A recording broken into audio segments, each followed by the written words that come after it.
I usually stay out of these conversations, but with Caitlin Clark, I can't stay silent anymore. The entire arena holds its breath when the greatest of all time speaks. Furthermore, Michael Jordan wasn't merely considering his own legacy this time. He brought attention to Caitlin Clark, the up-and-coming force that is revolutionizing women's basketball with each basket she makes. MJ gave a stirring homage that had an impact well beyond the stage in a moment that stunned the court and moved Clark to tears. However, what was it that he said that made everyone stand up? Hold on tight. You don't want to miss this opportunity. Michael Jordan and Caitlin Clark's ascent. It's not common for Michael Jordan to enter the public eye, particularly when it comes to athletes who are not in the NBA. It's deliberate, and people pay attention when a WNBA rookie receives that infrequent limelight. Jordan has traditionally avoided making many remarks about the women's game, preferring to watch from afar and establishing his reputation in the men's league through ownership, branding, and international clout. However, his remarks are more than just compliments, particularly when they are directed toward a budding celebrity like Caitlin Clark. There has been a profound change in the way that excellence is seen. Clark does more than just compile statistics. She is radically changing the WNBA's image. Her appearance has resulted in extraordinary television ratings and attendance records. She has transformed formerly uneventful games into sold-out affairs with the Indiana Fever, drawing over 1 million spectators each time. Her ascent is significant in ways beyond numbers, though. The rippling effects are the cause. Girls are picking up basketballs not simply to play, but also to be seen and heard in locations where her games are frequently televised. Youth basketball programs are flourishing, and camps are packed.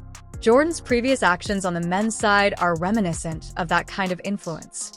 He accomplished more than merely winning games in the 1990s. He reinterpreted what a basketball player could stand for on a worldwide scale. Additionally, there is now a new dimension to that heritage as his Jordan brand discreetly forms alliances with WNBA players. His empire's business division is changing to reflect the cultural significance and commercial potential of top female athletes. The question of whether the women's game is commercially significant has been abandoned. It concerns the rate at which that value is increasing. Clark is the focal point of that upsurge. Jordan's public recognition of someone like Clark is therefore not coincidental. His seldom yet impactful remarks go beyond simple affirmations. These are statements that compel brands and fans to take notice. Few people can match the weight of his legacy. Additionally, it gets more difficult for the sports community to ignore him when he highlights someone. It is a type of cultural transfer that is not exactly mentorship, but goes beyond endorsement. That crossing energy has only been heightened by social media. Nowadays, acknowledgement isn't limited to ESPN interviews or award shows. Stars can communicate in real time, openly support one another, and create tales that transcend gender and league barriers because to platforms like Instagram and TikTok. Jordan's acknowledgement of Clark fell into that context, not as a subdued gesture, but as a pivotal event that swept across digital space like wildfire. The popularity of corporate branding has grown rapidly. There is more to joint advertisements showcasing male and female athletes than just publicity. They focus on synergy, a tactic that enables viewers to envision limitless basketball brilliance. Both established celebrities and up-and-coming talents are being drawn into shared limelight moments as more businesses engage in this concept. These intersections between the past and the future allow for a force like Clark to be validated by someone like Jordan without saying much. And why did Larry Bird and Shaq interrupt Jordan's remarks with their own surprising appreciation just when they looked to be unrivaled? Keep an eye out. Larry Bird, who has never been renowned for making huge headlines or big public gestures, said something that seemed heavier than it actually was when the greats couldn't take their eyes off Caitlin Clark. In his typically reserved manner, he acknowledged that he found himself following Iowa as much as he did his alma mater, Indiana State, which served as the starting point for his illustrious career in the late 1990s. It was not ostentatious. It wasn't over the top, but it said it all for a talent like Bird. Words are not wasted by Bird. People pay attention when he places Caitlin Clark on the same mental level as the games that influenced his career. The type of basketball that Bird enjoys is more interesting. He avoids chasing after hype. He appreciates the decision-making, the vision, and the grind. And those very characteristics are reflected in Clark's style. Her long-range accuracy, fast reflexes, and pace control evoke the qualities that formerly characterized Bird. His remark went beyond simple flattery. It demonstrated a respect for the proper way to play the game that was steeped in adoration. For those who are aware of how uncommon it is for women's basketball to become popular enough to catch the attention of old-school legends, Bird's subtle wink said it all. However, it didn't take long for the flamboyant, vocal, and fiercely devoted Shaquille O'Neal to contribute his own unique voice to the expanding list of greats. Now that we're looking closely at Caitlin Clark, Shaq's path to admiring Clark wasn't a straight one.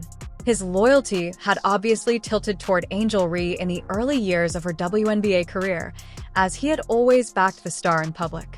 However, something changed as Clark maintained his dominance by poise, self-assurance, and gammy-touring prowess.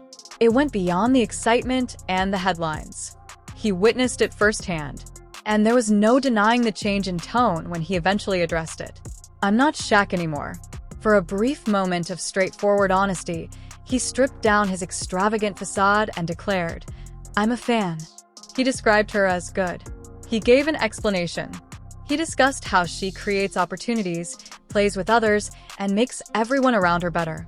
He observed that her choices were sound rather than merely showy.